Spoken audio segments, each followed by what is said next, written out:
Most of the 24 officers. Hi, I'm George Crump, lead analyst with Storage Switzerland. Thank you for joining us today. We were at VMworld 2013.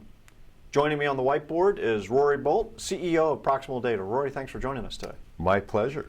So this is a return visit for you to the whiteboard. But before we jump into the new stuff, why don't we give folks a quick refresher on what you guys are doing at Proximal Data? Okay.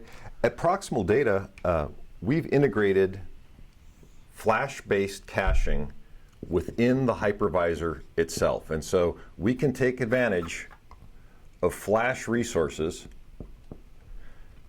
to accelerate all the I/O flowing through the hypervisor, and we can do this transparent to operations. And we believe that that operational efficiency and transparency is key to our value proposition.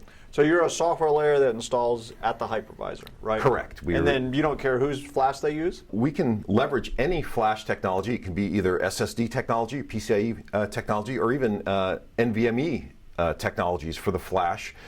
There are flash vendors that perform better than other flash vendors, so we do maintain a hardware compatibility list for our software, but that's mainly to ensure the quality of service that the customers can achieve. And I remember the last time we talked, one of your key focuses is delivering a software package that allows people to increase virtual machine density. Correct. Is that, so it's been, it's about a year since we talked. Are you seeing that happen in the field? Yes, in fact, we have a number of customers that are running us in production. They typically can gain between 2 to 3 times this number of virtual machines running on the same hardware infrastructure. Wow. So that's a very substantial benefit to them. We have found that there's a whole second class of customers that are using us just for absolute performance increase. So they're not actually trying to drive higher machine densities, but they have mission critical applications that can be accelerated significantly by the use of flash storage. And so typically these tend to be database customers that run large reports over large data sets that make multiple passes. And by caching the hot data in the flash, they're seeing actually 6 to 10 times performance improvements. Okay, great. Well, thanks for that review. So let's talk about what's new. You guys have been busy for a year or so, and what's coming out that is going to get us all excited? A lot of very exciting things have come out over the last year. So we're on version 2.0 of our product. We've rounded out the product quite a bit, and so now we support all storage types. So we don't care if it's block-based storage or NFS-based storage. We don't care what the connectivity is, whether it's DAS, internal or external storage. Any data store type that the customer can run with ESX, we now support. We added some new features in version 2.0, and probably the most exciting new feature is pre-warming of the cache. And so one of the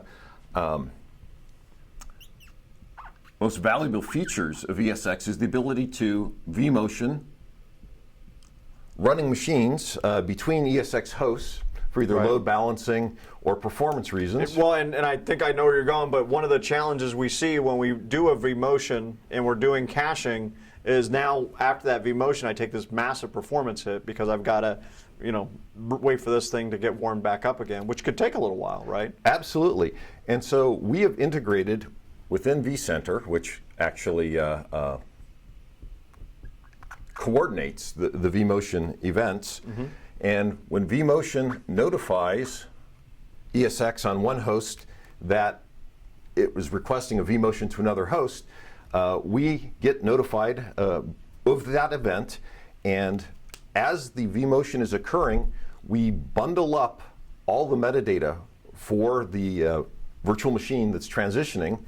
This includes all the learning that our adaptive algorithms have garnered about the I/O patterns of this virtual machine, as well as the list of the hot blocks. Mm-hmm. And we actually send that metadata over to the target host before the virtual machine transitions. And so the target host has all the learning for the I/O patterns of the virtual machine, as well as the list of the hot blocks, and it actually pre-warms, brings the hottest of the data into the cache local to that ESX host before the vMotion completes. And then once the vMotion is completed, it's forwarded back through vCenter, we can release all the flash resources on the original host so that they can be used for other purposes. Okay. So what that means is once I start running my VM over here, I'm going to get assuming the ESX server itself is the same, I'm going to get the same performance after vMotion that I had before. A very, very slight dip.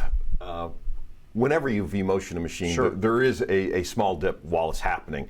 But yes, it recovers very, very quickly, a matter of seconds. Okay, awesome. All right, anything else in 2.0? We've added a number of new features around reporting with reporting and statistics usages and cache utilization for real-time, daily, weekly, monthly. We can export that out to support chargeback mechanisms. We've had a number of customers in the service provider realm that are using ESX as the basis of their service provider technology. We have added features specifically to support them. Role-based administration is new in 2.0. Okay.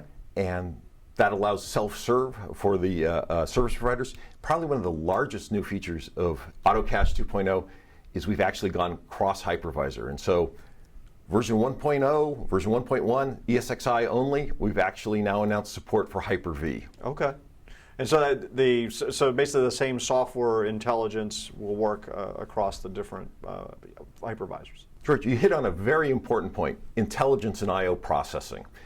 This is a trend that we see going forward, and in fact, this was the first of our patents that issued, was the way that we intercept I/O within a hypervisor, either ESX or Hyper-V now, and we can actually perform policy and processing on I/O streams in real time. Today, we're doing it on caching.